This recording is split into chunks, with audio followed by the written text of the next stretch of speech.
Good morning, a good Devach. Welcome to a new week. If you're living in the New York area, welcome to another snowstorm, to another blizzard. Enjoy it. Hopefully, it's the last one for the season. Mr. Shem, and everyone should be safe and well. Today's shiur is Lili Nishmas Aaron Nachman Simcha Cohen Yeshomar Chavin Sheps LeBrach So Shmuel Levi Ben Meshach Ben Yosef. May the Hashem shall have an aliyah and the full shleim Chad Sarah Bas Leah Chana Pesach Basienta Rachel Ben Yisrael Ben Rachel Leah Yisrael Ben Rachel Leah Rachel Bas Pesach Zelda Avram Yitzchak Ben Risha Chai Bas Tebapela full shleim Pesach Shar Chal Yisrael and as a schus for Natalie Tzvi Ben Rivka Blima and Shalom Yehuda Ben Chaya Sarmindo. Safe Bracha Vatzlacha and Gashmas and all their endeavors. Okay, today. We're continuing with Hashanah Perek Beis, and we were just talking about on Friday about the halachas of Kiddush Chodesh, about declaring a new moon. So we're in the middle of that topic. So. Perek Beis Mr. Aleph in Enam Akirin Asa Mishalchin Acher Imo Ido. If the judges in Yerushalayim did not know, a couple of guys come to the Sanhedrin in order to give edus about the new moon, but they didn't know who he was. Okay, they have to verify who he is. So if they didn't know who this guy was, they know well enough to rely on his testimony, on his aiders, then the based in his hometown would send another pair of witnesses who are well known by the judges in Yerushalayim, and they would go testify about him. So, originally, they would accept edus about the new moon from any Jewish man because everyone has a cheskes, kashrus to give edus unless there's proof to the contrary. Mishakilkalu aminin hiskinu shloyu mekablin element amakiru.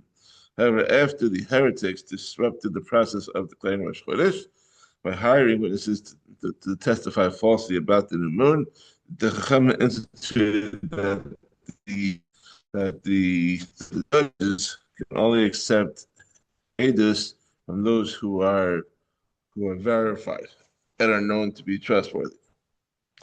Mr. Beis talks about the process. Rishona Hayimasian Masos. Originally, the people that were appointed to Beis Din, by the Beis Din, they would light a whole system of torches across the mountaintops, to inform the distant communities when Rosh Chodesh was declared. Remember, they didn't have WhatsApp, they didn't have email, they didn't have any telecommunications, but they had to get the message out fast. So you have very tall mountains throughout Eretz Yisrael, and they set up a system where they will light bonfires or torches or like a lighting signal, so that you light one, and then the next guy sees it, and the next guy sees it, the next guy sees it, so you can get word across the whole country pretty fast because everyone sees these fires. And they knew to expect it. It wasn't like the middle of the month. It was the 30th or the 31st day. So they would, if they saw it on the 30th day, they would know. And Mishakokulu Hakusim, however, after the Kusis disrupted the process by lighting the torches on the wrong night, then they abolished that system, and they instituted that messengers should go out to announce when Rosh Chodesh had been declared. But once happened that when Beis Din did not determine the 30th day to be Rosh Chodesh, and so they did not use the torches, so the Kusim they they lit their own torches to trick people into thinking that the 30th day was indeed Rosh Chodesh, and then throw off the whole system. It's a big problem. So Kate said, "How you must see it?" It's Mishnah Gimel. Kate said, "How you must see it?" Masos. How did they light the torches? Mavian Klunasos Shel Erez Charukin. They would bring long poles of cedar wood that could be raised high and seen from far away. They cut them shemen on the oros shel pishtan, and reeds, balsam wood, and flax combings to be used as fuel for the fire. The karech u'meshicha, one would wrap them together with string, va'ola the Rosh Har, and go up to the top of the mountain, u'matzis bahen as or, and light them with a flame. V'molech u'mevi u'malev v'morid. He would wave the torch back and forth and up and down. Until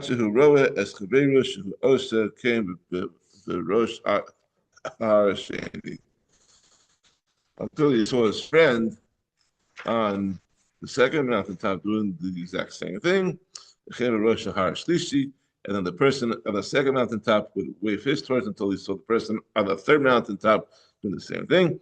And this process continues from one mountaintop to the next. Everyone's looking out for the signal from the previous guy who started all the way from the base.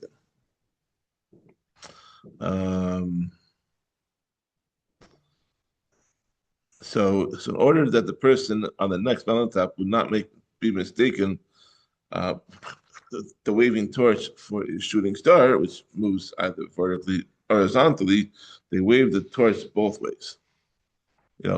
Instead of just doing one. Well, the other day they waved it, in quite a, to make it prove there wasn't a shooting star. Mr. Dalit, from which mountains would they send signals by lighting torches? The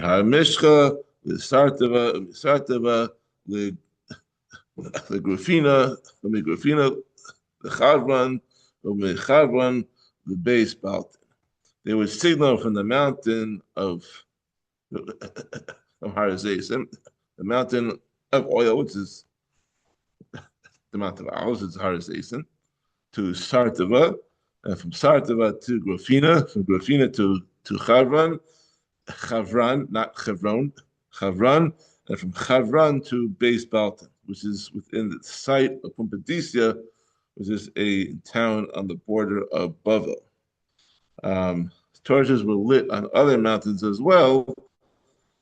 This mission is only naming the major mountains along that route. So you have the small ones, you got checkpoints. So that's pretty cool. You're able to get these all the way from Yerushalayim all the way to Bavel. Beis Baltin, and when signaling from Beis Baltin, they would not move from their place. But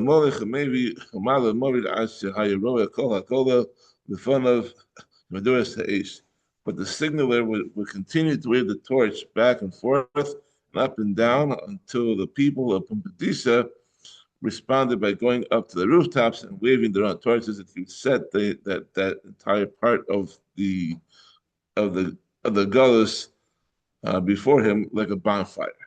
And Baal had to know. Okay, Mishnah Hey.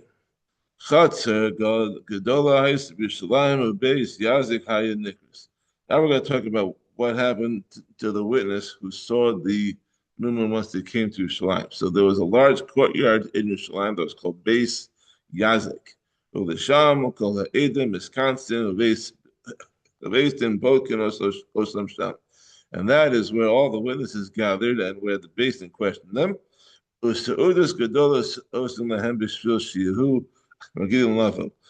large feasts were made for them so that people would be encouraged to come regularly to testify about the new moon. As we discussed on Friday, that to get to Yerushalayim, the witness would have to go outside his Tchum Shabbos, depending on where he lived. If someone leaves his Tchum on Shabbos, he must remain where he is for the rest of the day. So the question is, how does it? Then we're going to talk about how this halach affect the witnesses who came to testify about the new moon on Shabbos. So Berishona lo hayuzazu misham kol hayom. Originally, they would not move from there, from the courtyard of Beis Yazik for the entire day, so as not to violate the law of Tchum. Hiskin Rabbi Galil Azakim, Shio Mahalchin Alpayim Amal Charuach. However, Rabbi Galil the elder decreed that they should be considered like people who were in the courtyard of Beis Yazik when Shabbos began, and therefore they can go 2,000 amos in the city of Yerushalayim in every direction. The entire courtyard of Beis Yazik, being that it was enclosed by walls, was considered to be the equivalent of each person's dalan amos. They could go anywhere within the courtyard, but not outside of it. The Mishnah refers to the time after the Greeks had breached the walls of Yerushalayim to the point that the city was no longer enclosed. So he made this enactment so that the Edom would not be discouraged from coming again in the future, since the Tchum is merely a din d'Rabbanan. Gamliel and his Beis Din were authorized to override it for this purpose. Which is very cool. But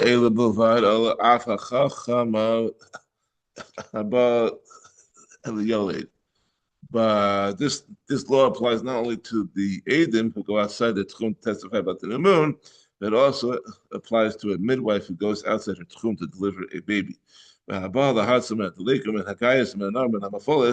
And to one who goes outside his Tchum to save people from a fire, from attacking army, from a flooding river, or from a collapsed building. However,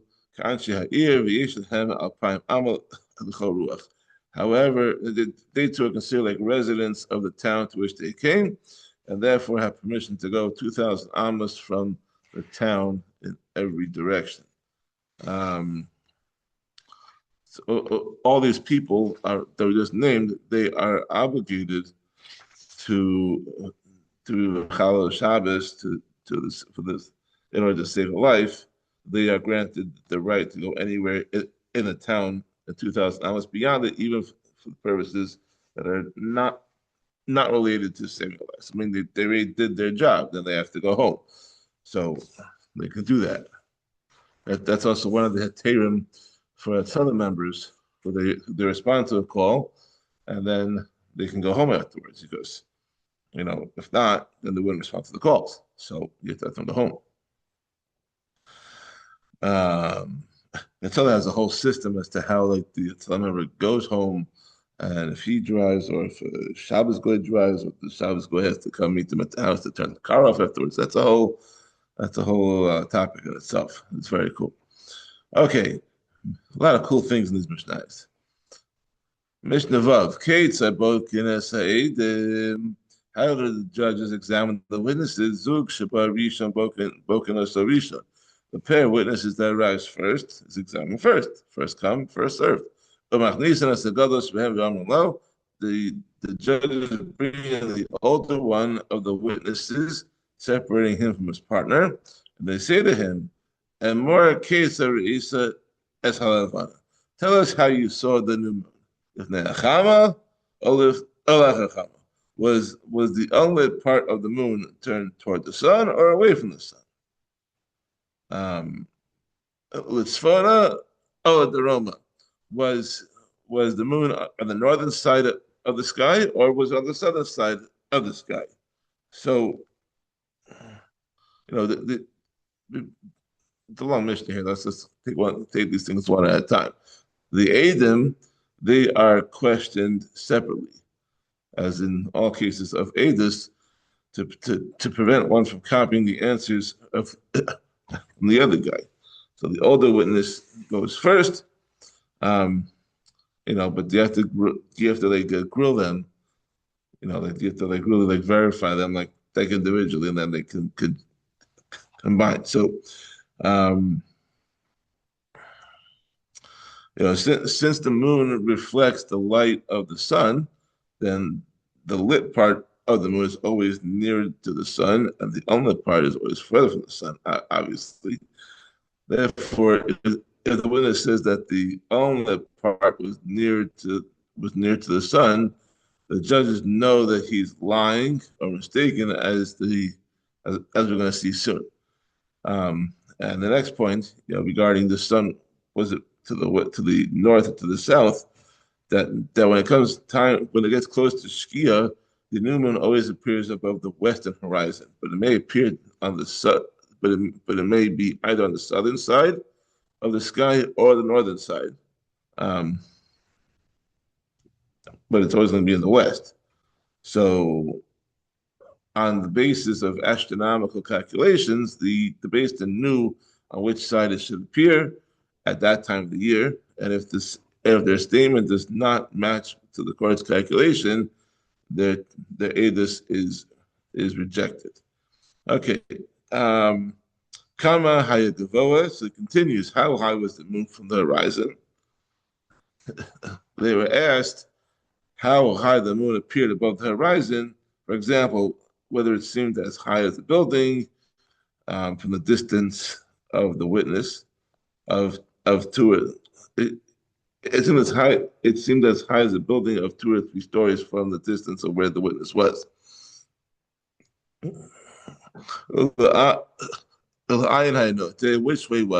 way was the crescent of the moon pointing to? Was it to the north or to the south?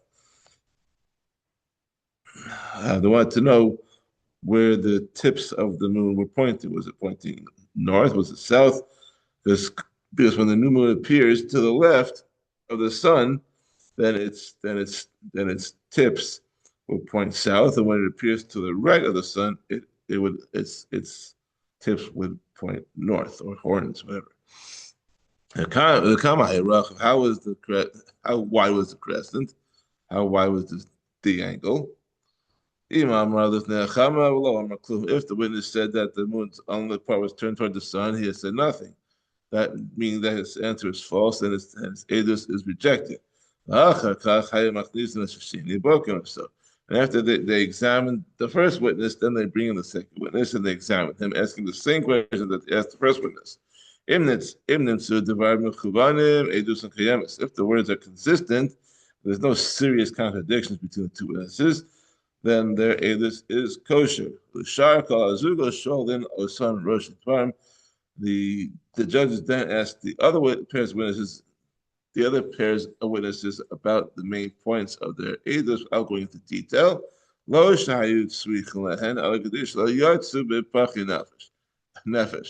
This is done not because they are needed for the edus of the first pair, because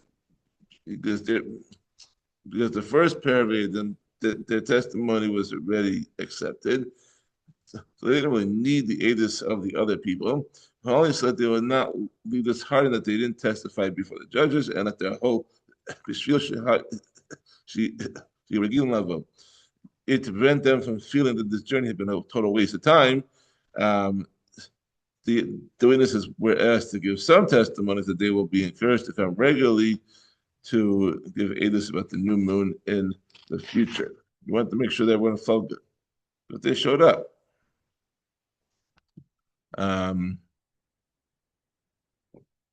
Mishnah Zion. Okay, so now this Mishnah describes how, after accepting the edus of the witnesses, how the Beis Din declared the date to be Rosh Chodesh.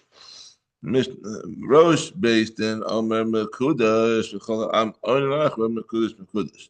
The head of the Beis Din says it is sanctified, and all the people who are present respond after him.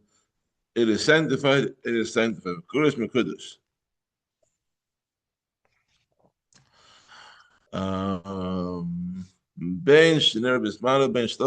Whether the new moon was seen in its time, meaning the night that starts the 30th day, in which case the 30th day is Rosh Chodesh, or whether it was not seen in its time, it was seen on the night that starts the 31st day, or is not seen at all, in which case the 31st day is Rosh Chodesh. So the 30th day is Rosh Chodesh only by edus. The 31st day is Rosh Chodesh by default, because the calendar month is only 29 and a half days and change. So if you went 30 full days, and the 31st day is definitely Rosh Chodesh if the 30th day was not declared. There's no such thing as a 32-day month or 33-day month. It's got to be 30 or 31. The Rosh Chodesh should be either on day 30 or day 31 after the previous Rosh Chodesh. So they sanctified it that day as the day of Rosh Chodesh with the declaration we just described. Rav Lazar, Rabbi Tzadok, remember how Rav Lazar, the son of Tzadok says, "Im lo ner bezmano emekachin oso shekvar kitzu shemayim." If it was not seen in this time, which is which in it was not seen and declared Rosh Chodesh on the 30th day, in which case by default the 31st day is Rosh Chodesh. They do not sanctify it with the declarations we just described because Shemaim had already sanctified it. That the 31st day becomes Rosh Chodesh automatically without a declaration by the court. That's according to Elazar ben Sadok. They only that's his opinion. Mishnah Ches. We have Ches, and we have two more to go. There's a long. Mishnah Ches. Demus, Suras Levanas, Hayulol, the Raman Gamliel, Betalo, over Kosel, Baal Yasov. Raman Gamliel had the forms of different shapes of the moon on the table and on the wall in his attic where he examined the witnesses. Shebehed Mara es Hadyotis for Omer Hakazera Isa Hakazet. He would show them to the simple people who cannot understand the usual questions and point to different forms. He was asked, did you see the moon like this? Or did you see the moon like that? And let me keep it simple. I don't want to complicate things. So now the Mishnah brings down two stories involving Gamliel in which the truth of the witness testimony was in doubt. It once happened that a pair of witnesses came and said, we saw the old moon in the morning in the east and the new moon in the evening on the same day in the west. Amar Yochanan ben Nuri said, Ede Shekerheim, they are false witnesses because it is impossible to see both the old moon and the new moon on the same day. There's always a 24 hours, at least 24 hours between the last appearance of the old moon and the first appearance of the new moon. During these 24 hours, the moon cannot be seen at all. And therefore, witnesses who came to see both the old and the old moon and the new moon in the same day must be lying. That's according to the Gemara and Daf Chaf. I'm a base. But when they came to the base in Yavne after the Churban, Rabbi Gamliel accepted them as witnesses. He asserted that what they said about the new moon is true, and what they said about the old moon is false. He did this. He accepted their testimony regarding the new moon because they agreed with his astronomical calculations. As for the testimony regarding the old moon, he simply dismissed it, believing that they mistook that they mistakenly thought that a wisp of the clouds for the moon. So Yochanan ben Nuri, on the other hand, he ruled that the testimony about the new moon was false because according to his calculations, it should not have been visible that evening at all. On another occasion, a pair of witnesses came and said, we saw the new moon at this time, the night that starts the 30th day. But on the night of the month's fullness, meaning that the next day, which starts the 31st day, it was not visible. So we saw it on the 30th day. We didn't see it on the 31st. This seemed unlikely because if the moon was large enough to be visible on the first night, it should certainly have been visible on the second night. They Kiblan Rabbi Gamliel, and Rabbi Gamliel accepted them as live witnesses. Based on their testimony, he decided that the 30th day was Rosh Chodesh. he dismissed their argument, their statement about the moon being invisible the following night. He goes, it might have been hidden by a cloud or was invisible for some other reason.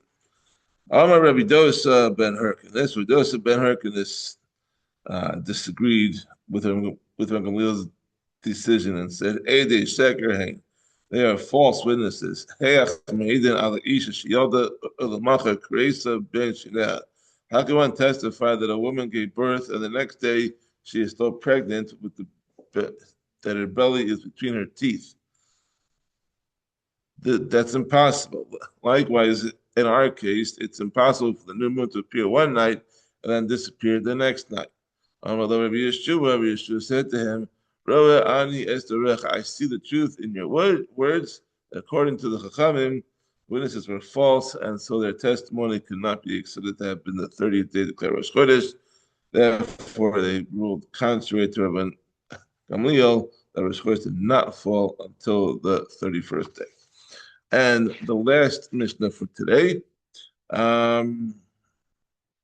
So the incident that we just discussed in the end of the previous Mishnah took place at the beginning of the month of Tishrei, which according to Yeshua, the festivals of that Tishrei, including Yom Kippur, occurred one day later than Rabbi Gamliel had determined.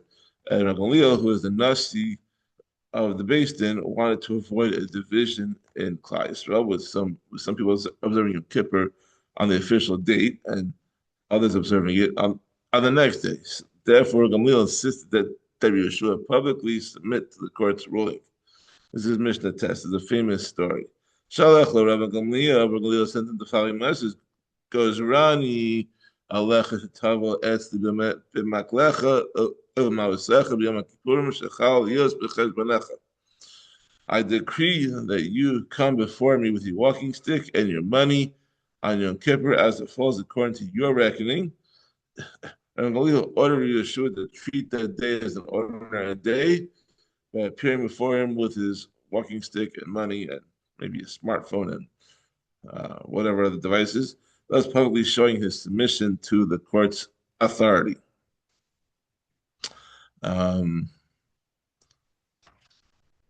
Although Rabbi Dosa ben Herkin said, also challenged the authority of Rabbi Gamliel, as we just learned. Rabbi Gamliel said this only to Rabbi Yeshua because Yeshua was the Beis Din. Second, only to Rabbi Gamliel himself.